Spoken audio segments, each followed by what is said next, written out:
Greetings and welcome to What's Wrong with Wolfie. My name is Jason. And I'm Rich. I'm Chris. And we've only gone and made it to the 50th episode.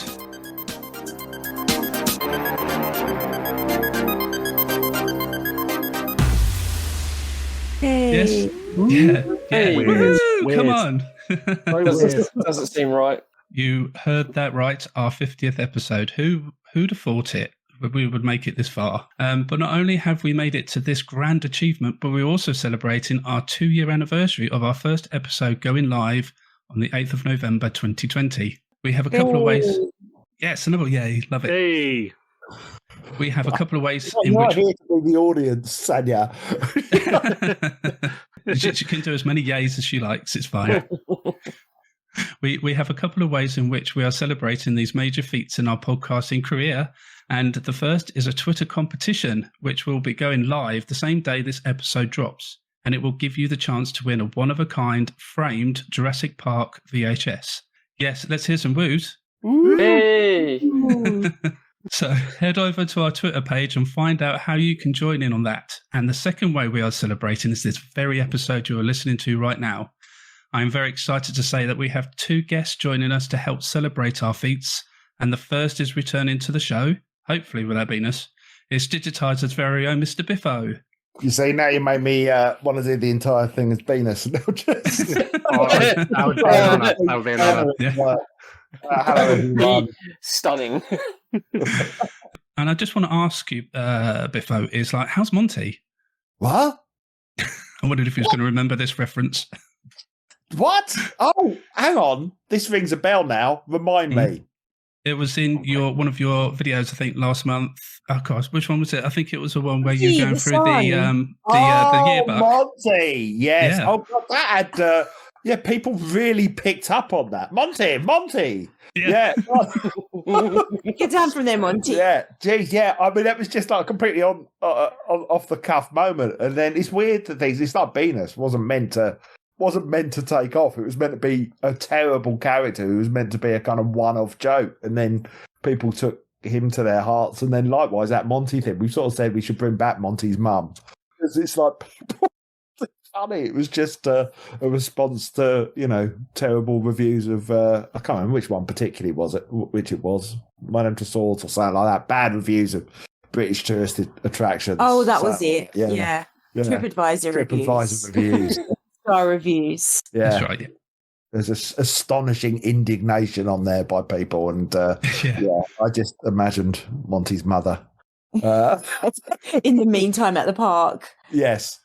I'm sure that was the episode, wasn't it? See, now I'm starting to doubt myself. We don't know. Great memory. I think it was, yeah. In summary, it really is just a big clock. It's just a big clock, that really. Shit. Not even the clock, is it? It's a big bell. Big bell, yeah. And everyone on TripAdvisor will tell you. One star. Yeah. Yeah. That was unbelievable, really, some of those. That's just crazy. It was a gold mine. I don't know what made me look them up in the first place, but I started looking as well to do a follow-up, but looking for sort of bad tradesman reviews of like sort of plumbers and people like that. Oh, that's a good idea. But they were all the same. They all kind of complained about it being too expensive. There were no funny ones. And didn't do the work properly. And restaurant reviews is good too. Yeah, we should have a look for those. Look at this. We're pitching. We're live on your podcast. Well, I'm glad Monty's all right now. You've remembered him. So yes, he's fine. He's gone to bed. Monty's in bed now. Brilliant. And as you just heard there as well, our second guest is frankly the star of the show, the YouTube sensation that is Sanja Rose. Yay. Hello. Hey. Hello. Thank you for having me. Another debut. Well, guest appearance. Welcome. Oh, it's so exciting. It is really exciting to have you here and to be able to chat interactively with you instead of just seeing you on a video on YouTube. So, yeah, thank you so much for agreeing to come on. Oh, my pleasure. I mean, it's not like we had to do a lot of arranging. I mean, she literally lives in the same house. Do you think Sanja would come on? But probably, I reckon I can wrangle that. And I tell you what, one of the things that I really love about seeing you in the Digitiser videos is just some of the looks that you give Paul sometimes. When he's doing some of his ad-libbing. Is that a good way of saying it? I guess that's what you want to call it. Yeah. And I look over to you, Sanja, and then just see the some of the looks that you have on your face directed at Paul, and it's just it's some of the best parts of the video sometimes. Thing is, it's it. It wouldn't work unless there was someone reacting there. I mean, the one we did recently for Halloween with Beanus, Halloween. Oh my goodness! What, in the sweet shop? Yeah. Oh, Yeah, I was genuinely distressed. Yeah, I've never laughed so much at Butcher's knife. I was tearing up. He didn't tell me he was going to bring a real knife. Who hasn't seen the episode? I mean, actually, it isn't any better if you've seen the episode. We filmed an episode in a supposedly haunted sweet shop, and I thought it would be funny to bring a real knife to surprise everyone. Funny. And then I kept trying to figure out if it was real or fake because he was like waving it around really quickly, which again, not great for my nerves. But when you were tapping it on things, it was tinging, and it was like, it's actually a real knife, isn't it? Yeah, it's a real knife. I knew what reaction you would have. This is the thing, I can often do things because I know how Sanja will react. I was genuinely nervous. Do you know how clumsy Paul is? It's like in the last month he's cut his hand twice chopping onions or vegetables. That was more chicken. Yeah. So it's like, really? Do you want to bring a real knife along to this thing? Wouldn't have been funny if it's a fake one. Exactly. It worked. I'm glad you cleared that up because I was going to ask whether you was actually pretending that it was a real knife and you was all just, acting that way towards Beanus, or was the fact that it was actually a real knife? And if it was an actual real knife, like you say it was, then you was licking that knife, man. I was squirming. Yeah. Again, because I know what will freak Sanja out. Yeah. It was a spur of the moment thing because we'd had a bit of a week, and I knew we were doing this shoot in a sweet shop, and normally with Beanus, the thing for me is to tell people as little as possible so that they don't know what's going to happen. It's like we did a Christmas one last year where in the middle of it, Beanus starts handing out these pills saying we should all take our vaccine. And for me, it's one of my favourite things we've ever done because Dan, who was with us, and Ryan, who were two of the guests in this Beanus game show, were like legitimately freaked out that Beanus was encouraging them to take these pills. Especially Dan, anatomical bod. No, Dan does now. Yeah, who was actually in the... It was his sweet shop, yeah. But yeah, and it's the look on their faces of like genuine, like, shit, do I do this? What is in these? But it was so, but I hadn't had anything for the Halloween thing. Wait, can we just clear up? They weren't actual pills. They were just empty cases. So that one wasn't.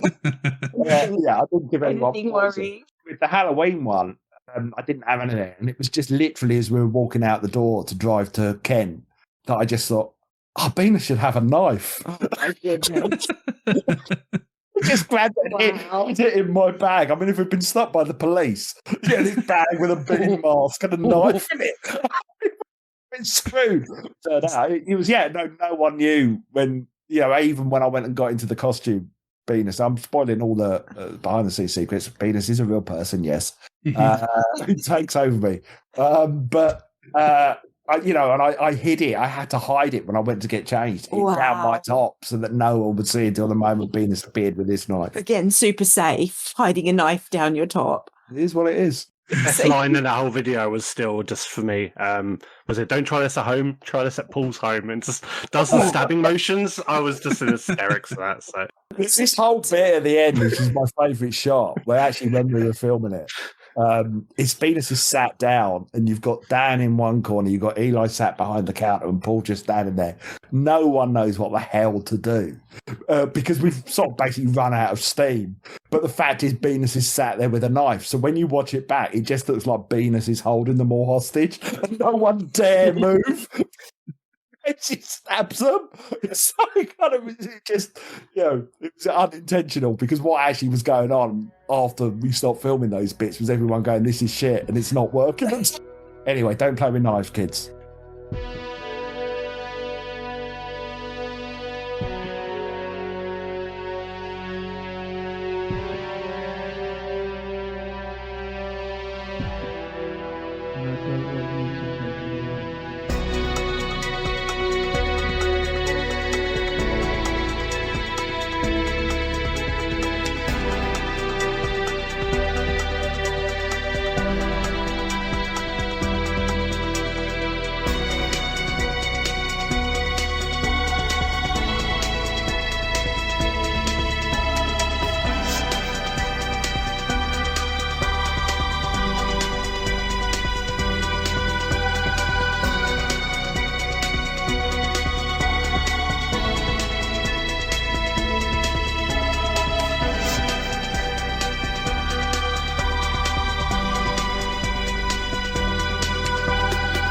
Okay, so what we're going to do in this episode is that Mr. Biffo and Sanja have very kindly chosen some of their favourite movies, TV shows, and games for us to discuss. We might as well just get straight into those right now. Mr. Biffo, Yes. would you please let the good audience know what film it was that you chose? I deliberated for about 10 minutes, but I thought I've got to be honest and true to myself. So I went for, I thought if I don't say Star Wars, I'm just not being honest. And it's not Star Wars, the film, it's Empire Strikes Back, because it's my favourite of the Star Wars films.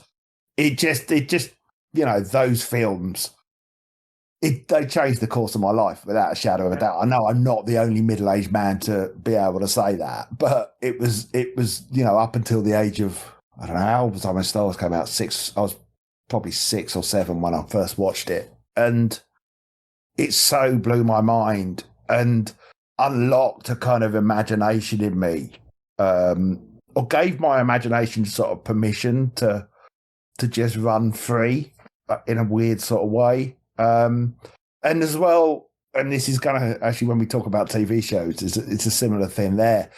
Something that Star Wars as well, really early on, and The Empire Strikes Back, again, unlocked, was just the fascination of how the hell do they do this? How is this possible, you know, to make this fake universe and make it feel so real and tangible? And because early on you had on TV shows that showed the making of, and that for me I loved as much as the films themselves, you know, and things like the attention to detail. I've got this weird thing with The Empire Strikes Back about this is going to sound really weird. There's a stain on the wall in The Empire Strikes Back, right? It's a brown stain, not what you think, as far as I know. But in one of the corridor scenes, there's just this stain on the wall. And I've always been fascinated with this sort of dripping brown stain, because someone had to make a conscious, creative choice to go, I'm going to put a brown stain there. But that sort of little attention to detail just makes it real and makes it tangible. And that for me is what, you know, Star Wars was, but then Empire Strikes Back just improved on that. And you just feel everything in that film is a struggle and it's hard. The spaceship doesn't work, you know, they haven't got heating in the base, and just everything is hard and makes it feel so grounded and real. And for me, that's always been when Star Wars gets it right, and it frequently doesn't. But when it gets it right, it feels tangible, and it feels, you know, that was the real true genius of George Lucas, was that lived in universe. And I think, you know, it's possibly telling that he was too close to it, that he needed to hand it over to other people like Irving Kershner, who directed Empire Strikes Back, to absolutely perfect that and see perhaps what Lucas couldn't see because he was too burnt out from the first one. But, you know, he did start that, and it's just, and then also with Empire, actually, I know this is something Sanja loves about it, is the mystical side of it. The Force in that film, in a way that has never been done since, feels strange and feels alien and feels truly sort of magical, in a way that no other Star Wars thing has ever really captured it for me. Yeah, in short, Empire Strikes Back. I can't tell you how much I love it. I mean, how much I love Star Wars, or the Star Wars universe as a whole. You know, again, not every film, not every TV show, not every cartoon, but you know, Empire Strikes Back was where it solidified for me. I can remember coming back from seeing it the first time and building a Lego Bespin and reenacting the final scene with my action figures, just immediately straight away, because I wanted to relive it. You know, my mind was so blown. It's like, he can't be his dad. He just can't be his dad. Yeah, best, you know, You were processing it through. it was. Yeah, I mean, figures. you know, it was 3 years before I spent 3 years in denial about the fact that Darth Vader was Luke Skywalker's dad. Yeah, I was like, no, it must be. The Emperor must have told him to say that or something. So anyway, there we go. You can recite all the words pretty much to the first 3 films, Yes. can't you? Yeah. So Yeah. If I put it on, you're a true fan. I will annoyingly quote along with it, but not along with it. I will try and quote along with it before the characters say the lines. Is so annoying. No. How annoying. Well, I mean, Empire is the better. I mean, I think a lot of people say Star Wars: A New Hope is the quintessential Star Wars film, but I mean, I think so. Yeah, I mean, from what I read anyway. But like, I get quite bored of watching that film these days because I've seen it so many times. It's more pure, I suppose, of people. It has. There's a real innocence to A New Hope, but actually, it was, I think, groundbreaking at the time in special effects and in all sorts of other ways. And the characters are great and the universe is great, but it's a really weirdly structured film. If you actually, I know a lot of it was kind of reworked in the edit, but it's oddly structured. You don't see the hero until the sort of beginning of the second act, really. It's not a perfect film by any stretch of the imagination, and also, I mean, George Lucas has admitted it was like hugely compromised creatively from his point of view, which is why I think Empire, for me, I have to pick that over A New Hope because it's just perfect in terms of sort of structure and everything else and storytelling and characterization. So, but I still love the first one. Like you were saying with Empire, and it just had so much more than A New Hope and Return to the Jedi, I guess, because it just couldn't beat that characterization, like you mentioned with Luke and the journey that he goes on with meeting Yoda and then obviously finding out his dad at the end and things like that. But I mean, of course, the great thing of the film is that Hoth battle sequence as well. It's just it's just can't be beaten. Is the genius of it is putting the big action sequence at the beginning and then the emotional whammy right at the end with the lightsaber fight is so clever and so unexpected in loads of ways to do that. But and the action never has that scale again throughout the film. All right, that lightsaber fight at the end is brilliant and epic in its own way. But, you haven't got big machines. It's all about the emotional stakes, which is why I got so annoyed with The Phantom Menace, as did a lot of people, because that lightsaber fight at the end with Darth Maul, there's no emotional stakes whatsoever going on during that. And it's like, George, you know how to do this. Yeah. You know how to make this matter. And yet you've got, for a start, two guys beating up one guy. All right, he's got a double-bladed lightsaber and looks like the devil. Ooh. But, there's nothing. I'm not invested in this. I don't care. Yeah. I don't care the fact, the doors are open, you started to have a fight with him, but you haven't really explained what's at stake for any of the characters. And anyway, I won't rant about Phantom Menace now, but I could. I think you're echoing all our feelings from the Phantom Menace, so it's fine. I mean, similar to what Paul said, I think what I love about Empire, Star Wars is at its best, I think, when it feels just kind of lived in and grounded, and that's why I love Rogue One, that's why I love most recently Andor, because it's so good. Everyone's just downtrodden, struggling, it feels real and raw, and I get increasingly jaded now when it comes to all the Skywalker saga and the mysticism. I love the ground level stuff. I love just people going about their business day to day.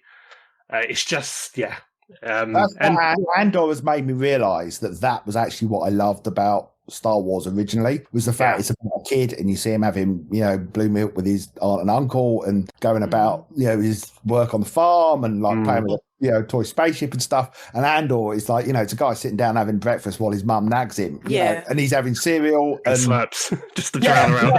I just love that. It's so, it feels so believable. It was an analogue to real life, present day real life, with that sci-fi veneer. Perfectly balanced, where the sci-fi veneer didn't overshadow the core storytelling. Yeah, that's absolutely it. It felt like you're sort of embedded in it, the storytelling. You could buy into the storytelling more because you bought into the universe. So on an emotional level, it invited you in because it was recognizable enough, I think, so you could relate more to that world. It's like all the day-to-day details make the world more believable and relatable. You could be there. Yeah, that's so true. That's I really how love Andor as well. Grounded it was just like, I'm a big Star Trek fan, however, very sterile on board ships. It's always bothered me with Star Trek. I like Star Trek. I don't love it because of the same reason. It was like, I loved the the 80s movies more because they always felt there was a bit, I think, in Wrath of Khan where there's a guy polishing the floor while Kirk It's silly stuff like that. Yeah. It's normal day-to-day things, like on Wrath of Khan, for instance, in the simulator room, there's a no smoking sign. Yes. Gene Roddenberry hated that. He said, "Why is that there? This is a utopian future." The director turned around to him with a big cigar in his mouth, Nicholas Meyer, and was like, "We've been smoking for thousands of years. Do you think we're going to stop in 200? Yeah.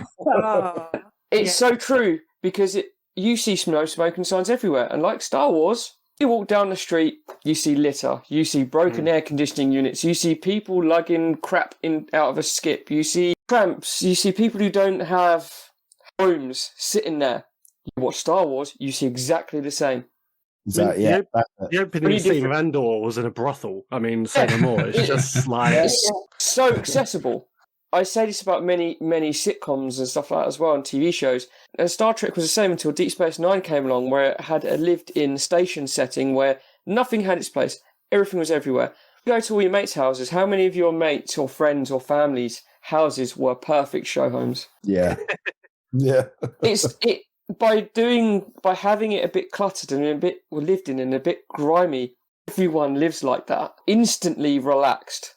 Cinema in that setting, ready for that. I feel like I started a tangent by bringing up Andor now, but everyone needs to be watching it. Because I think even people who don't like Star Wars should be watching Andor because you don't need to know anything. So yeah, Andor is worth a mention. I wasn't sure about it at first. I didn't like the first episode. I didn't like it or dislike it. I was just intrigued. But as it's gone on, it's like I've become more and more invested in it until it's reached the point where it's like I can't wait until the next episode. Just the tension just keeps ratcheting up. Yeah. Brilliant telly. All right, let's move on to Sanya's pick. Which film did you pick, Sanja? Okay, I picked. This was really hard for me because it's like I'm not like Paul. Like I'm not like a super fan of anything, and I'm not one of those people that can rewatch things. So I don't my girls will rewatch Friends a million times or Gilmore Girls a million times. So I found it really hard to choose because I'll tend to just watch a film and then move on to the next one. So nothing kind of sticks as a super favorite. But I had to pick Cinema Paradiso because this was an outlier, even though I haven't watched it in 20 years. So I don't know how it can still stay as favorite film. But when I was around 17 or 18, I watched this film literally every day for months. So I probably have seen it more than 10 times. You watched it. I would watch it every day, and every time I would cry. Wow. And it's get a life. And my parents were like, "Oh my God, keep watching it again." So it has to be number one, even though I kind of I watched it so much that I haven't been able to watch it again for 20 years because it's I've worn it out. Although I did this week listen to the soundtrack again because that's phenomenal. I can listen to that. Ennio Morricone. Oh wow! Okay. I can listen to the soundtrack on repeat forever. Any time that signature theme came in on the film, I never got bored of hearing it. It was just beautiful every time. By Ennio Morricone, you almost forget the soundtrack's there, and that's why he's so legendary.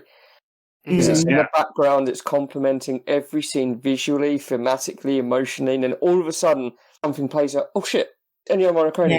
And then it just filters away, and it's just gorgeous. It's just so gorgeous. Yeah. Yeah. The theme from The Mission is... I know. There's just something about his music that just hits me every time. I don't know what it is. He's just got the magic musical touch that kind of is on the same frequency as my personal musical taste is, I suppose. So yeah, absolutely love it. And I think that's there's two reasons why this film is considered one of my favorites, if not the favorite. Number one is probably the music, because the music is just phenomenal. But it was because it's set in a little village in Sicily, and it really reminded me of the town where my dad was born on Korčula, the island of Korčula in Croatia. He lived there until he was 15, and we'd go there every summer. So watching this film, we'd been living in Australia at that point for I don't know, a long time. Over 10 years. So it was kind of like it hit the heart kind of in that nostalgic place, as well as then that music just, oh my God, it was so intense. Yeah. Have any of you seen it at all? I watched it this afternoon. Me and Rich both did a rewatch today. I haven't seen it in years, so I can't even remember. I don't even know if I'd like it if I saw it now. It was just like my teenage emotional self. The thing is, I've been slightly put off by I've never seen it either, and Sanja's slightly put me off it because the other film that she went on, oh my God, on about to me for years after we met was City Slickers. If you know that film, that is so funny and so brilliant. Yeah. And eventually we settled down to watch it one night. And we got about wait, because this is again, City Slickers was another film that I'd watched and loved, and I'd watched it more than once. Like I've maybe seen City Slickers 3 times, which is a lot for me. And then hadn't seen it in maybe, I don't know, 12 years at that point, if not more. So I'd forgotten what happened in it. Yeah, and then we got about half hour in, and then Sanja turns to me and goes, "This isn't very good, is it?" It's the Doctor Who thing where you turn around and go, "I'm so sorry." It was a bit like that. I felt guilty. So hearing that you've watched Cinema Paradiso, and I'm like, I don't even know if I like it anymore because I haven't seen. I mean, I still like the music, so still hands up, love the music. But like, what if I don't even like it anymore? I mean, I will confess, I opened up the WhatsApp chat when Jason said that, Sanja, you were choosing Cinema Paradiso, and I instantly thought of Guest House Paradiso. Oh, no, you didn't. Very different films entirely. Oh, no. Yeah, So Sanja's got a weird cinema taste, but fair enough. To each their own, I guess. But I would have been very surprised if it did that. I like what you're saying about how, and I think it's probably a good way of choosing your film, Sanja, because like having that nostalgia and memories of this film from watching it so many times over when you were younger. Because obviously, obviously films like Terminator 2 for me it is the same kind of thing where when I got hold of a copy, and I used to just watch it constantly all the time. And and obviously it helps that Terminator 2 is like a really good film. But I think even if it was a bad film, it would still be a good film to me because I'd have that connection through the memories of watching it all the time. So I've got loads like that. Terminator 2 is one of my top favorites as well. I've probably seen it more than 3 times, so that's that's like really high in my rankings. Yeah, you do love Terminator 2. Yeah, it's absolute classic. Yeah. I think what really had you? No, just Terminator 2. I introduced you to Terminator. I think what really stuck out to me about Cinema Paradiso, though, is for a film that was made in like 1988, set in the 40s and 50s. It still is really, really relevant. Like the kind of loss in like the human connection and like the loss of even like cinema kind of becoming more obsolete. Like the loss of the picture house, the perils and pitfalls of nostalgia. It's just like really relevant to today. I was like quite surprised. It's almost like you could look at the cinema as an analog for your past self. Yeah. You're looking and watching your past self happen in the third person, and finally at the end, it comes down and it's like time to move on. It's that beautiful moment where it's like, wow. Yeah. I've never seen it. I've heard of it. It's been on, you're flicking through the TV at like 2 a.m. Let's flick for it. Then I watched the whole thing and I was like, this is shot sublimely. It's just fantastic where it chronicles this, like, was it nearly 40 years of this guy's life? Yeah. From the age of, 10 all the way till must be, mid-50s at the end? Yeah. It's lovely. All the people that he comes into contact with, and it's just everything changes gradually and modernises, and I just found it lovely. It was, again, it was a lovely study of the human condition, and you can be as rich and high-flying as you like or as poor as you like. It's still the same universal story threads that go through everyone else's life. Like Rich said, unrequited love, missed opportunities, things that you've lost contact with, physical things that you hold dear that you no longer have, and and then families, and it's brilliant. I agree with you. Like, if that film stuck with me at a young age, and I watched it and I fell out of love with it, then that would be sad as well. Yeah. I can see why you haven't wanted to revisit it because of that attachment. Yeah, it would bring up so many emotions at the time. It's like, it's a big investment. Like, if you're not in the mood for that. And then also, I think part of me is scared to watch it. What if I don't feel anything? What if I don't cry this time? Like, does that mean I'm dead inside? Yeah, you don't want another City Slickers on your hands. It definitely wasn't very funny cinema parody, so I didn't laugh much. So 6 out of 10. I want to watch it now because you guys have sort of spoke so well. No, it's so much pressure though. Next weekend. That's but if you don't like it, it's fine. Well, yeah. Well, I'll just tell you this as well. We had this other thing. This is Sanya's other banging on about a film was Nightmare Before Christmas. Like, she went on about Nightmare. She'd never seen it. I wanted to see it, but I liked the artwork. And we'd been to Disneyland and we'd been on the Haunted Mansion. They do a Halloween Christmas overlay of it on there, and you've been on that. And, you know, I'm holding my hands up. I'm not a big Nightmare Before Christmas fan. I don't particularly enjoy it. Suggesting it was like over the course of like 3 or 4 Halloweens, I kept saying, oh, shall we watch Nightmare Before Christmas? And you said no. And I wasn't dedicated enough to watch it on my own time. And then in the end, you gave in. Yeah. And what did you think, Sanja?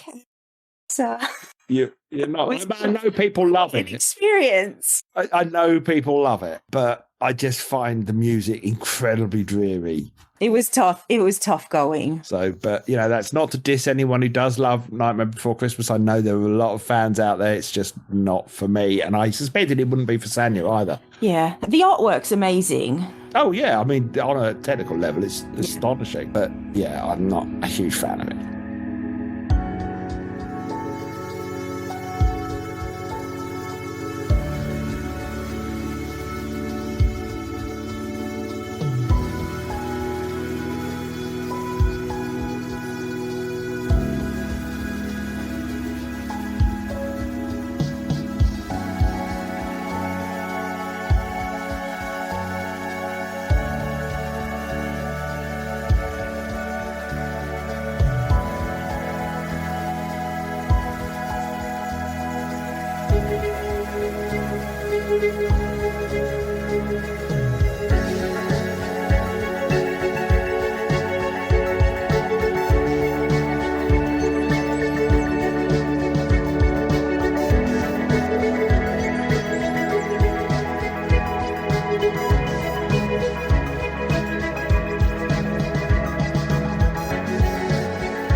Let's move on to your TV shows then. And Mr. Biffo, which TV show did you choose?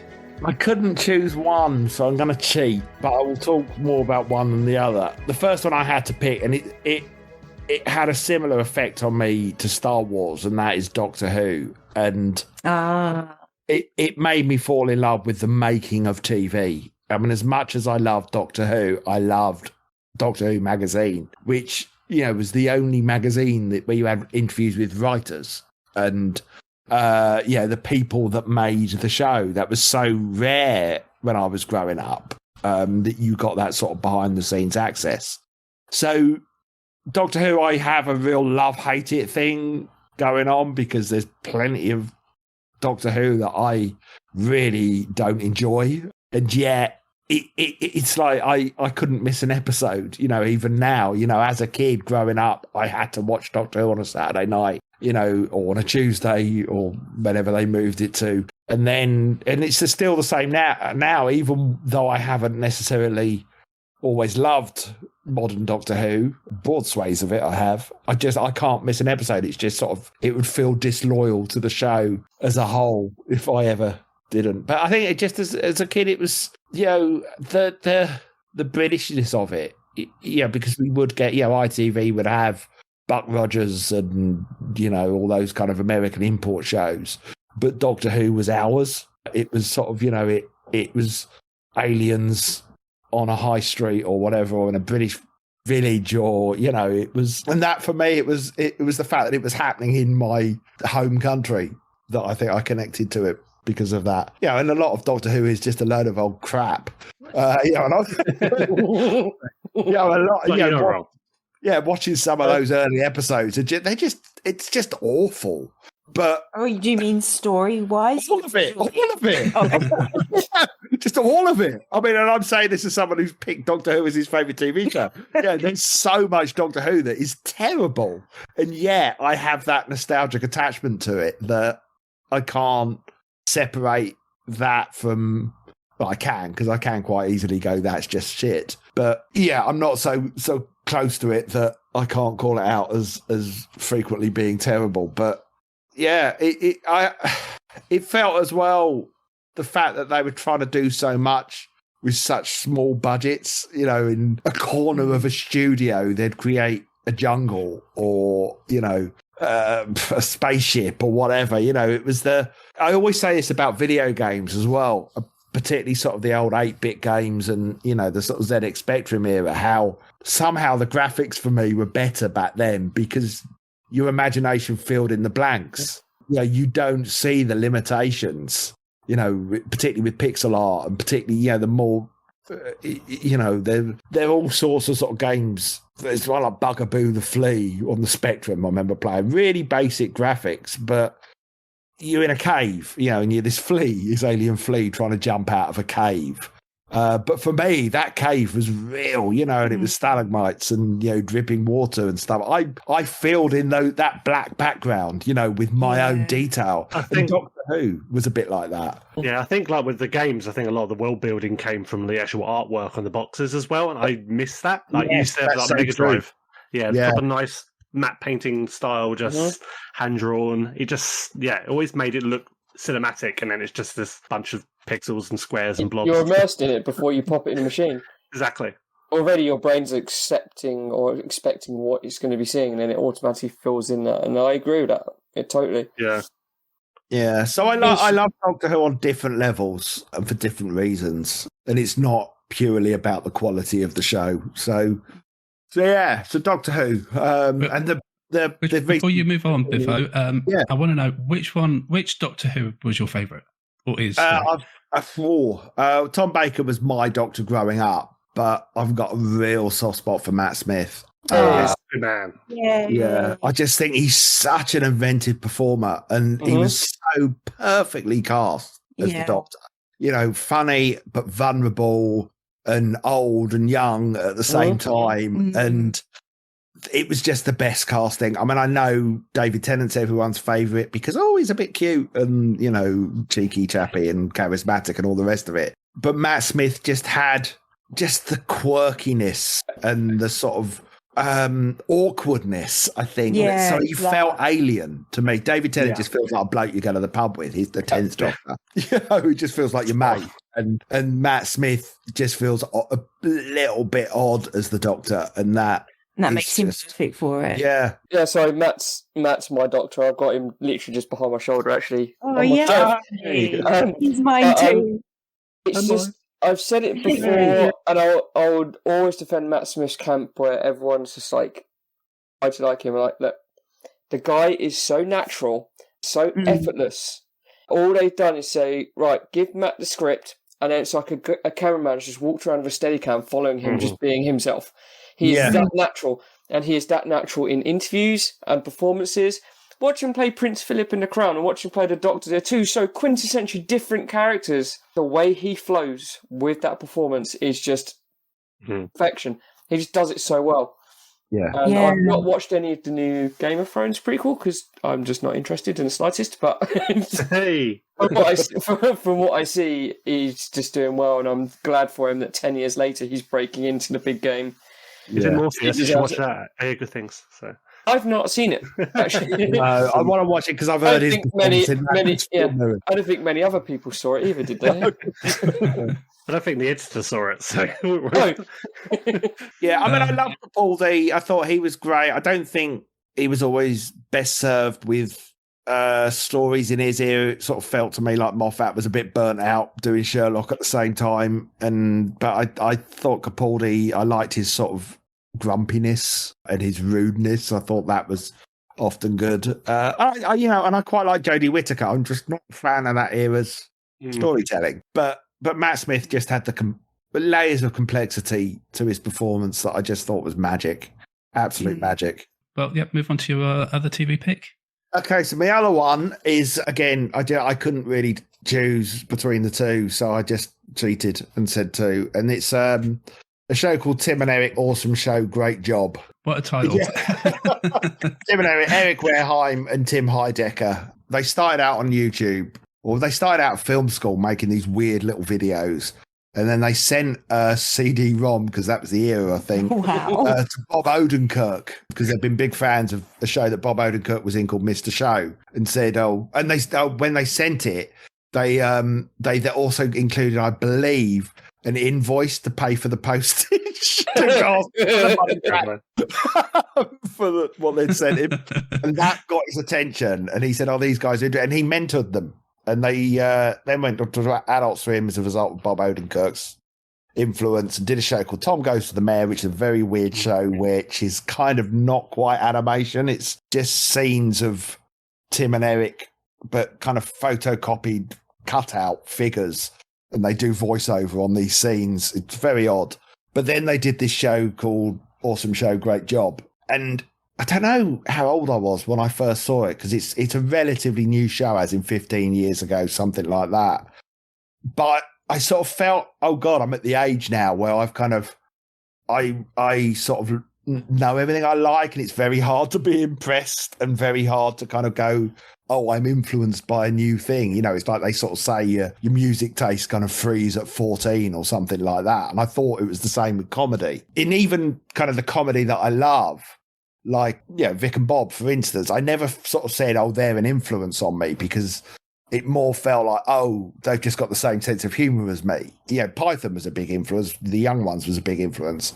But then I was, sort of 35 or something like that, and saw Tim and Eric, Awesome Show, Great Job, and just went, this is just a whole new sort of vocabulary of comedy and how to do jokes, and by using the editing as a sort of comedic tool. And I'd never seen anything like it. And, people may not realise it because their show very much remained a cult thing on Adult Swim, but the influence it's had is insane since that show came out. And it's not just them. It's like people like, there's a guy called Doug Pound, not his real name, who was their editor. And there's, these guys, they would basically just set up the camera, film this stuff, and then give it to their editors, who would just edit in all these weird pauses or kind of just weird, I don't know, sort of jump cuts. And that, it's just, it's sort of just next level bizarre. The editing, it's just wrong. Everything's wrong about the editing. And yet it's so, in my book, so funny. And it's surreal and just, I don't know. It was just lovely at what I thought, now 35 or 36 or whatever feels young. But when I saw it, it was like, oh yeah, at my age, it's nice to find something new that I'm really impressed by, but just like really new. When it came out, it just felt like there's never been anything like this before, ever. So yeah, Tim and Eric, Awesome Show, Great Job. Huge influence on me, and I don't mind admitting it. I watched a little bit on YouTube of it, and I'm very intrigued. I think I would like to catch a few more episodes of it, because it does look really funny. Yeah, I mean, it's like all comedy; it's hit and miss, and it's subjective, and it's certainly not for everyone's cup of tea. Do they call it anti-comedy? Well, oh no, he does. Tim Heidecker does not like. He hates anti-comedy. Being called anti-comedy, but a lot of people do call it that. Don't they? Where often there's no punchline, there's no jokes, there's nothing like that. It's just weird. And it's Marmite. Like, some people really don't like it because they're like, what's funny about this? But that's what makes it funny to the other people who do like it. But that was sort of what we were doing on Teletext back in the day. On Digitiser, we'd do stuff that we knew had no point and wasn't a joke.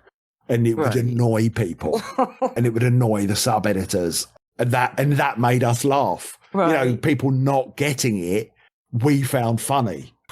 Which is just, I know that's messed up, but there would be enough people that would get, oh, this isn't funny, and because it's not funny, people will get annoyed. Yeah, and they got that as well. Yeah. So did it feel like Tim and Eric were kind of like kindred spirits to you when you saw their work? Again, a bit like Vic and Bob, it was like, oh, that's my sense of humour. But it was what influenced me was their editing. Right. What I cite as an influence was just the way they edited their stuff together with. It was this sort of kind of lo-fi sort of cable TV influence they had in America that felt on VHSE. And when I was doing for YouTube, Mr. Biffo's found footage, it just felt like, oh, that's a really good delivery method, for how I tell jokes and the kind of humour that I do. It felt like that lo-fi aesthetic works. Partly because I think I was trying to tap into teletext's this shit archaic medium that, is sort of really old-fashioned and out of date. And so I was trying to find something that felt like that. So, yeah, I don't mind admitting that the editing on found footage was very influenced by them. There you go. I've helped myself. Okay, well, let's move on to Sanja, TV chick. Yeah. What was that? TV peak. The TV chicks and your runs. This is the 70s now. Back in Australia. Oh, it's really hard as well because it's like there are so many good shows on. It's how do you choose?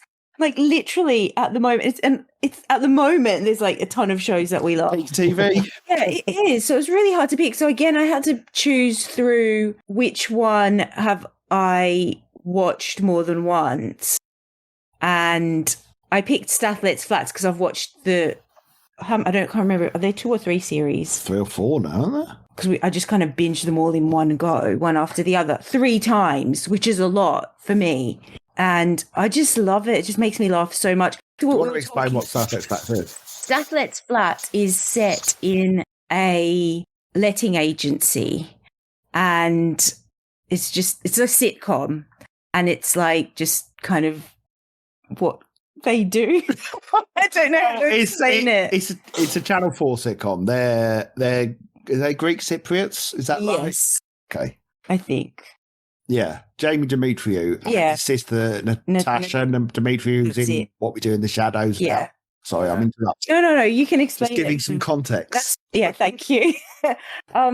Yeah. So it's they run this. Well, their dad owns the lettings agency, and they're trying to run it for him, and it's just like their adventures. I don't know, not really adventures. Well, the main guy Stath is just a massive idiot. Yeah, this is relating back to what we were talking about, Star Wars and Andor and stuff. It's very kind of grounded in reality. They're not like cool, slick people, but they're not like. Okay, they are a little bit unbelievable, but they're close enough to reality that you can relate to them and kind of go, oh, I know someone a bit like that, especially the other characters. So maybe Jamie's a bit exaggerated. His sister's a bit Staff, that's it. He's a bit exaggerated, and his sister's character's quite exaggerated, but the others who worked in the letting agency are just normal people. Yeah, he stutters and his sister makes up ridiculous songs that you kind of go, oh my god.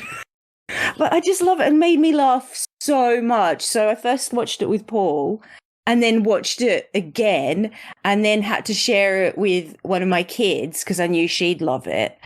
And I just think it's just like uplifting and funny and it's nice, isn't it? Because they're all sort of nice people. They're all likable. Just useless. Yeah. For me, sorry to jump in, but because I love Stathlet's Flats as well. For me, it's the central performance is Stath, the character of Stath. When I was growing up, I loved Some Mothers Do Have 'Em, which has not aged well. But my performance in that, the physical performance is amazing. And for me, Stathlet's Flats is almost a sort of spiritual successor to it because it's his physical sort of awkwardness that's funny. Yeah, he's so awkward. Oh my goodness. But then there's these twists in the story that you kind of go, what? I didn't see that coming. And I just love it. Yeah. Yeah, but saying that, it was hard to choose because there are so many shows. It's like I can't choose. That's the problem these days, isn't it? Yeah. There's just too much. Yeah.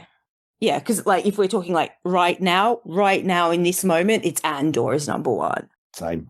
I did look at YouTube for a little bit.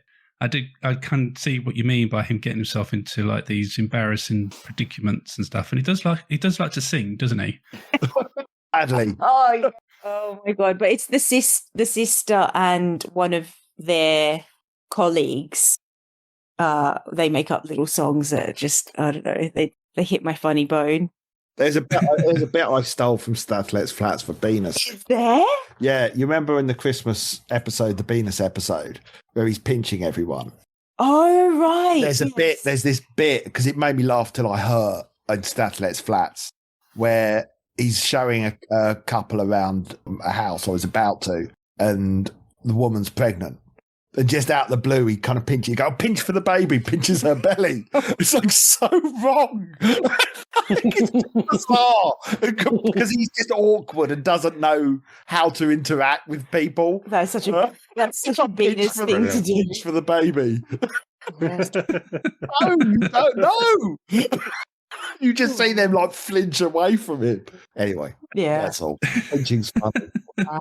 But I mean, this year alone has had so many good shows. Was another really great show that I really, really loved was Moon Knight. Oh yeah, I thought that was absolutely phenomenal in what it looked like. Number one, and the storyline was just for me, it was original. I hadn't seen anything like that before. Yeah. We're watching Handmaid's Tale at the moment. Handmaid's Tale. Oh, I know, but I hesitate to say that as a favourite because it's so grim. It's like really depressing, but it's brilliant. Absolutely brilliant again. Yeah. What's that on? Is that on Netflix? It's oh my goodness, that's a whole. This is a whole issue. New story's currently on Amazon Prime, or the new series, but it's one episode a week, which we're annoyed by. Yeah, we've been desperately trying to find other ways to watch it. Not illegal, to see if it's on anywhere else. One episode a week. Yeah, you can't do it anymore, can you? I mean, that was just the norm back in the day, wasn't it? But now you just like, if they don't drop it all at once, you're like, what? Yeah, it's like, what madness is this? Yeah, exactly. It's like when Stranger Things came out, it's like, what? You're dropping it every week? Yeah. Really? You can't do this to us, surely. I'm ready to binge watch this now, please. Yeah. We're not used to this. Exactly. We have to have patience. Yeah. Well, we have a short attention span these days. We need it. We need it now. Yeah.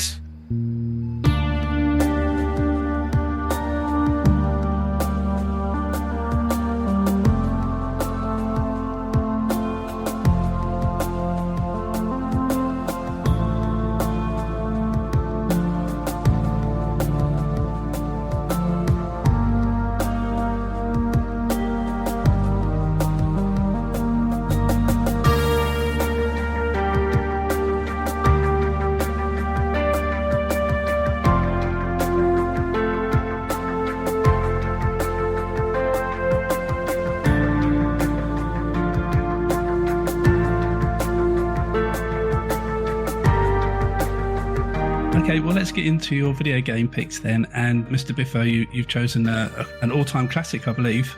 Yeah, not an original one, but Half-Life 2, which is the only game I've probably completed more than twice. I mean, I've lost count of how many times I've played through it. It's real. It's just a comfort game. I mean, when it came out, it was gobsmacking. Just the physics and the how. This is clearly something with me that, you know, is why I love Star Wars as well. Just how real that world felt and how run down it felt, and that coupled to being able to interact with that world in a way that felt realistic. And it was such a playground of a game when it first came out, because when you got that gravity gun, if people, spend ages just picking things up with it and just stacking things on top of each other and just firing things across the street, and it was just amazing. And I mean, I love the original Half-Life, but then also you had what they did brilliantly with the second one was just giving you Alex as a companion, and her and Dog, gave the game personality, which was no mean feat for a game with a central character who never spoke and you never saw his face. And they found a way to humanize it and make you care. And it just works on so many levels. It's such a clever game. And so few games since have achieved that and made me care as much about what's going on in it. I mean, I nearly chose The Last of Us because that is the only game I've ever really had an attachment to the characters. I mean, there's a bit in that spoiler where one of the main characters falls off a balcony and gets impaled on a bit of metal rebar, and I genuinely cried out, "No!" when it happened, and it took me by surprise because it was like, yeah, I'm really emotionally invested in this, you know. But Half-Life 2, I'm there, I'm in that world, you know. They're talking to me. You know, I can respond if I want. You know, no one's scripted my dialogue. But even things in that, it's just we don't go to Ravenholm. There's a level, this creepy sort of town where there's head crab zombie guys wandering around, and that level you know, that's the first one where you can pick up pots of paint and fire them at the zombies, and the paint splashes all over the zombies because the lid of the pots come off. And that is just like, this is just insane. Who thought of that detail? You know, you can't, it's not just you're firing stuff at them, they're now getting covered in paint. It's just, I don't know. I mean, I could talk about the level of details, things like, you know, when dropships fly overhead and the sort of wires on the telegraph poles all shake because of the downblast of the engines, and then things like in some of the in the city when you're in the apartments, and the doors, they don't just have kind of frosted glass or just regular glass in them. You know, they've got this sort of textured glass, and it distorts what's behind them. You know, it's such a technically clever game. And yeah, just brilliant, just absolutely brilliant. And you know, I haven't got the VR headset at the moment, but you know, if anything was going to make me get one, not the one that will play Half-Life Alyx. If anything was going to make me get a really expensive, you know, VR headset, it would be Half-Life Alyx, because the fact that there's never been a Half-Life 3 is just criminal. But you know, I can also understand them going, we're never going to be able to sort of live up to the legend. How long ago did Half-Life 2 come out? Jeez, what was it, 2004, I think? Wow. 20 years ago. Yeah. Oh my goodness. So nothing since then has... Apart from this one VR game that came out last year or year before, something like that. Yeah. I mean, for you, nothing has topped Half-Life 2. Nothing that The Last of Us has come close. Right. I mean, I'm not a big multiplayer game fan. I like games where I feel I'm alone on an adventure. You know, I like a story, I like a journey, I like a sense of exploration. And that's really what Half-Life 2 does as well so brilliantly. It's a real journey you go on. So, you know, again, yeah, it's very linear, but it's games since, yeah, they've all fallen into this open world trap where, you know, you can go anywhere and do it. And, you know, I like that to a point. But having that sort of linear focus that Half-Life 2 had, while also sort of somehow hinting at a world beyond it, it just, yeah, I don't know. I just don't think there's been anything quite like it since. As I say, Last of Us and Last of Us 2 come close, but you know, they don't feel quite as free as Half-Life 2 did, because that had that, you know. See, I'm going to shut up in a second, I promise. But like the bit where you're like driving the buggy kind of across through the abandoned highways, and you go, oh, there's a house, and I'll just stop and I'll go and explore that house, you know. And then the house inside is got all the details. Yeah. Oh, and there'll be like a swing outside the house, and it's like, oh, I'll play with that swing, and just because you can play with all the objects. That's amazing. Yeah, it's just like really interactive. Yeah. Yeah. It was quite a big thing back then as well, wasn't it? Because we've never really been able to kind of have that kind of interaction before, especially like we say with the gravity gun, and being able to do all that kind of stuff and go, oh, I wonder what would happen if I did this with the gun and that. And they kind of thought about it, and you saw the reactions to it. And that just made that game just that little bit more special. Yeah, it did. Yeah. And you kind of brushed on like why Valve haven't done Half-Life 3. But do you not think that the way video game world has changed dramatically since Half-Life 2 to where we are now? Do you not think that maybe they could do something better than Half-Life 2 in the way that game development has gone now? I mean, there's a lot of things I think that potentially are a risk, because commercially everything has moved much more into that multiplayer microtransaction world, and releasing, Half-Life 2 was always, and Half-Life, they were a single player experience. Like you had, kind of Team Fortress spin-off and all that sort of stuff. But to release a game that is primarily single player is always a risk. All right, I know you've got the Half-Life brand attached to it, which, would give it a huge boost. But I think let's gloss over the fact that, Valve are quite happy just to, make all their money on Steam.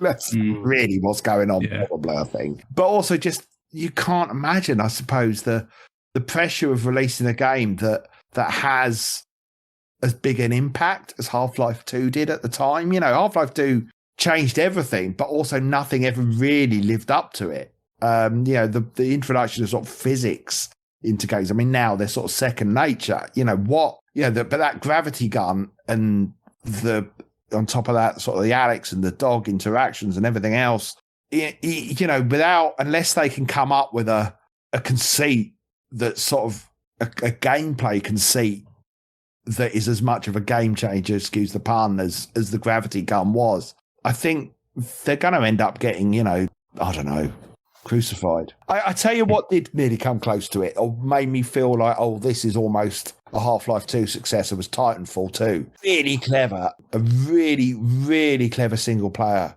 storyline, which used time travel in a similar sort of way to the gravity gun. Not in the same way, but in the same way that, this is they've really thought about the gameplay mechanics here, in that, you could, let's say, it's been a few years since I played it, but let's say, you're trying to cross a bridge and the bridge has collapsed. Oh, okay, I can just jump back in time quickly to that era when the bridge was still intact and walk across and then jump back. And it did stuff like that really smartly, while also having a really engaging story.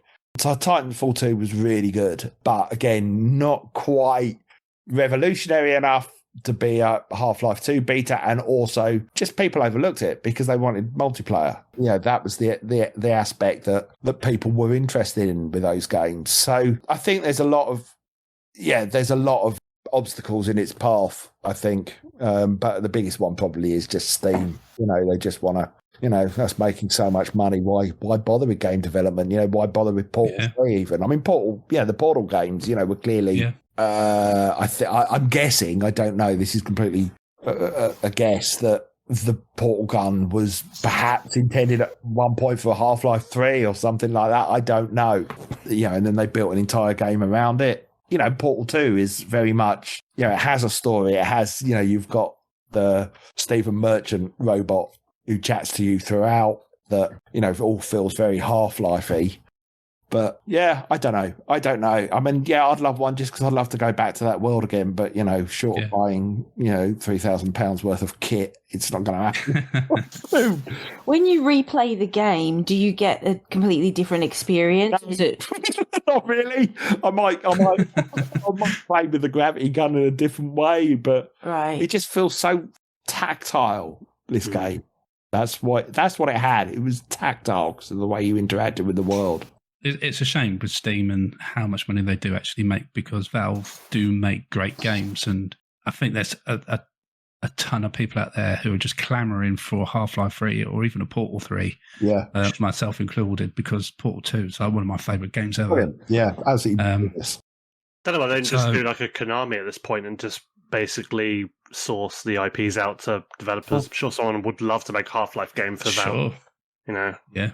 Who knows? Maybe one day we'll get it. Maybe one day. Yeah. Okay, well, let's move on to Sanya's video game pick. And why are you laughing? What did you choose? Don't worry, Sanja, because during lockdown, I sank 250 hours into this game. So me and my wife had fights over it, so don't worry about it. So. Yeah. You? Oh, yay! Yeah. I had to buy her a Switch because we were probably going to get divorced. So. No! Oh my god, I love that. Wow. Okay, so it's Animal Crossing. Well, the new one. The new one. I'll just preface this by saying I don't usually play games.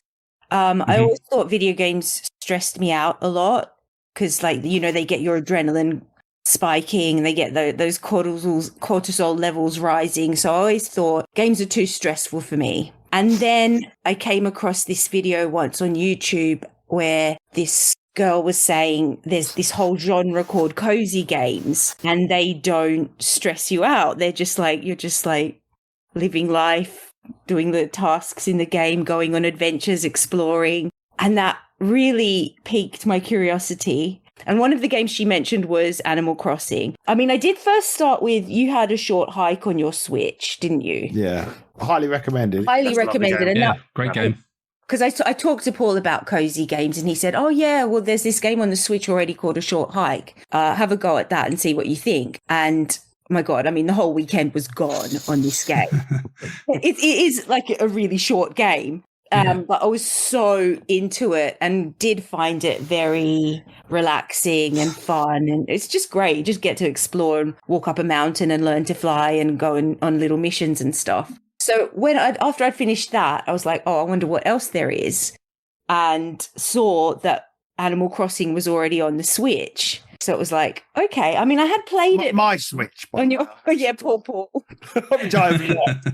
Switch. I am a Switch widower. Yeah, I played Animal Crossing like years ago and loved it. But that was like, 10 years ago, something like that. So I thought, okay, let's see if it's still good. And I've gotten so addicted to it. But it's also like, it just, every time I think, okay, maybe I'm getting to the end of my interest. There's not much else happening. Something new comes along, like, oh, you can grow wheat now and cook food. Oh, you can wear a wetsuit and go into the ocean. And it's like, what on earth? The amount of detail that is in this game. It's like, how long did it take them to create this? Like 5,000 years. There's like 1 million people working on it. Like, I'm just amazed at the attention to detail in it. And it's just so much fun and it's so relaxing. I don't see the point of it. I've tried. Yeah. I can't handle it. Why it was on there was because I bought it because it was like everyone was banging on about it in lockdown and, the whole world seemingly loved it. But I just can't get on with games like that. Stardew Valley's another one that I've tried. I love Can't do that Valley. one. Oh, about 400 hours on that game. And it just feels like work. Oh, I love it. I have enough of this during the day doing stuff. I know, but you're in another world. I mean, first of all, like, how easy is it to make money in the game? Like, I wish it was like that in real life. I'm just going to go pick some oranges and sell them. It's to 2 raccoons. yeah, exactly.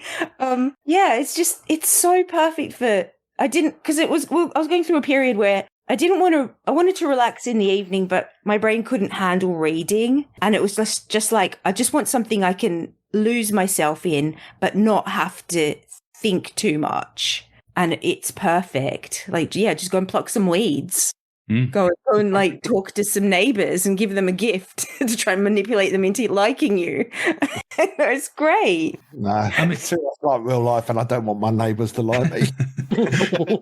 Oh yeah, but when they come into your house and then won't leave, and then it's like, and then I found myself Googling like, what do you do when a neighbor won't leave, and like all these kind of things. And it's like, whoa, I'm really invested in this game. Like Mr. Biffo said, I bought it and downloaded it out of the interest because it was getting so much coverage on the internet and everything. And I'm not one for these kind of games. I don't like farming sims that much or Stardew. Find them boring. Yeah. I just don't find the appeal in having to farm a load of crops, wait for them to grow and then, farm them and feed the cows and all this kind of stuff. But yeah, as soon as I fired up Animal Crossing, I don't know, there's just something about that game that just clicked and I was just I was invested straight away and I just didn't put it down until I was completely happy with my island. And even then I was finding things that I still didn't like. And I was still like landscaping it, building cliffs, fountains and this, that and the other. And, my wife. Yeah. Wow. You do like terraforming so you can create like moats and valleys and mountains and hills and you name it. So you should see Sanja's face right now, by the way. Great, lose 100 more hours in this now. This Animal Crossing's not stressful though, but I mean this genuinely, it's got the most terrifying spiders in any game. Like Tarantulas. worse than a Resident Evil, the way they rear up and chase you, like genuine anxiety attacks, and just like, I haven't seen the tarantulas yet. I think they're not in season at the moment, but I have experienced the scorpions. yeah, they're not funny Yeah. either, but Oh, tarantulas are next level, just uncomfortable. My wife was going, "Shall we go and watch a film?" And going, "Yep, okay, let's go and watch a film." And then I take my Switch with me, and then I'm terraforming and doing this and doing that and putting lamps here and decorations there while we're watching the film. Yeah, just completely in on it. Yeah, I've never played it. All my nieces have. And I'm one of those people that Jason was like, I have never played a farm sim. You see, you got Farmville and Heyday and everything like that. That everyone I know is like, oh, play this, play that. I'm like, no. The closest I got was, do you remember the Jurassic Park builder that came out like 10 years ago? Yeah, yeah. I spent hours building my park and making sure dinosaurs evolved properly, and that's the last thing, like farming sim wise, I've ever actually touched. like you played it so much you didn't want to play anything like that again, or I don't know. I think maybe because it's the connection to Jurassic Park, because it was essentially just a farming sim where you buy, sell, and grow crops, feed the dinosaurs, grow the dinosaurs, and earn money from them. Kind of is fundamentally the same. I just never got around to getting into the whole Animal Crossing thing. I've only had a Switch for not even a year, so I was quite late to the Switch as well. So I think I get really excited at like you call management, more really open-ended games, and then when I play them, I almost get a level of overwhelm, and I don't know what to do. So now I go back to really, really like linear stuff. I think that's just what I prefer. It's always the idea always sounds nice, but when I'm actually sat down with it, I'm like, I don't know what to do first. I don't know what's more important. So I just think, I turn it off and I go play something really, really, really hand-holdy and linear, and I know what I need to do. It's mission-orientated, and that's it.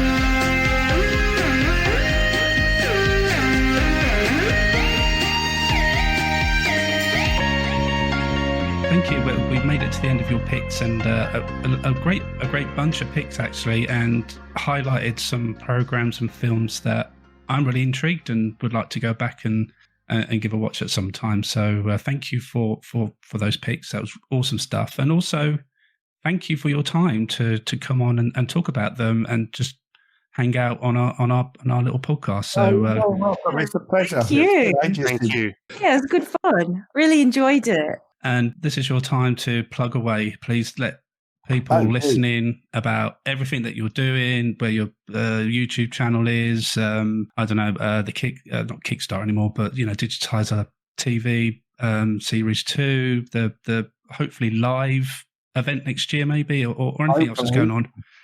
Yeah. Well, our main hub is YouTube, so just look for Digitiser on there, and we've hopefully early-ish next year got Digi Level 2 coming out, which is a sort of second series of Digitiser show that we did. And then, because it's Digitiser's 30th anniversary, believe it or not, next year. I am that old. So we're going to try and celebrate it. And so we're hopefully going to have a live event, which might be 2 days, because there's been a bit of people have sort of said, they'd like it to last a bit longer. So, but people will be able to get day tickets and just kind of running the events. But as it's the 30th anniversary, we thought, well, let's make a weekend of it and see what we can do. But we've got all this. I'm hesitating slightly just because some of this we haven't put into motion, but we've got lots of intentions. The YouTube channel is there. The YouTube channel is there with regular, pretty much weekly videos of us doing whatever, really. We don't even know what the channel is. I mean, we started out talking about video games. Now we just do any old shit, really. So just put silly characters and silly things. That's it. And it's me and Sanja primarily, and we have guests on from time to time, but it's mainly the two of us now, because it was during lockdown realised, I have a co-host who lives with me, or potential co-host who lives with me, so now I don't have to just shout into the void. And she's stuck. Well, we do a podcast, but no one's going to be interested in that because it's about Marillion. It's very niche, but it's also more of the two of us arguing with one another, basically. For like an hour. It's mainly that. One thing that I did want to mention to you while you were here that you can plug as well is the music that you make on Bandcamp. Oh, lovely. I tend to forget about that. Yeah. I go to my Bandcamp, Mr. Biffo. Well, it's not Mr. Biffo. Anything. It's Bandcamp. Look for Mr. Biffo on there. I just got into it a couple of years ago. It's a hobby, really, which is why I don't think to plug it. It's just purely me entertaining myself. I don't know if I'm any good at it, but the few people seem to like it. I sold another copy of the album yesterday. I saw. Yeah, anyway, yeah, you saw. Checking up on me, huh? So yes, I can plug that. Go listen to some funny. It's not really funny. Some sort of instrumentally music, proggy, electronic-y, atmospheric-y, cinematic-y type thing, but by an enthusiastic amateur who probably should stay in his lane. I think that's what people. I shouldn't have put it out under Mr. Biffo. I should have given myself a different name. No, it's good. It's good to have. I think it's good to have that connection because people will know where it's come from. I guess I think so. It's a funny thing because it's like when I was watching Jules Holland yesterday, and Tom Hanks' wife popped up on it because she's got a single out, an album out, or something. What's her name? Rita Wilson, is that her name? I can't remember. Yes, I believe so. Yeah, an actor as well. And my gut reaction was, what's she doing on here? She shouldn't be on it. She's not a musician, so I totally get it. And then I felt bad. It's like, I'm doing exactly the same. Stay in your lane, Paul. Stay in your lane. Anyway, I do it because I enjoy it. That's the main thing. It's nice music actually just to have in the background while you're working. Oh, thank you. Yeah, that's what it's for. Really, it's instrumental and just atmosphere. Yeah, I listen to podcasts or music all day at work because I work on my own mostly, and so it's nice to have a bunch of music like that, just so you can have it on through the earpods in the background, just to. Yeah. Oh, thank you. Yeah. I'm glad you like it. Oh. Yeah, that means. Yeah, because I still don't feel like I know what I'm doing. So it's just trial and error. I'm really picking it up, aren't I?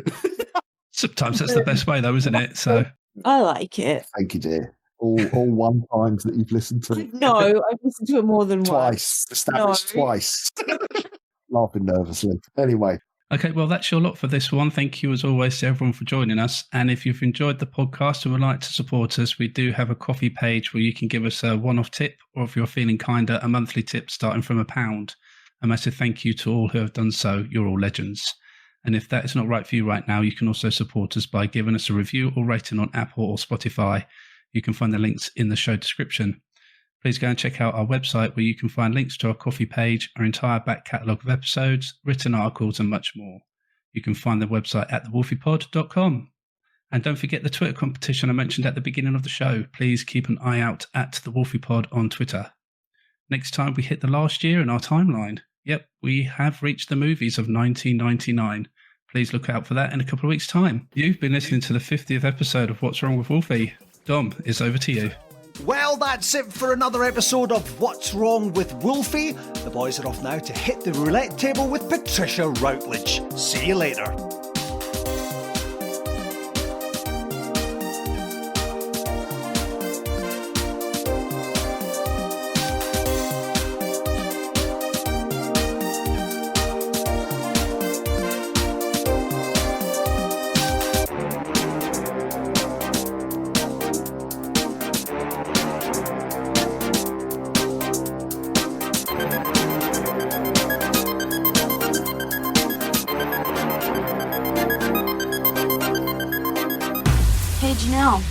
What's wrong with Wolfie? I can hear him barking.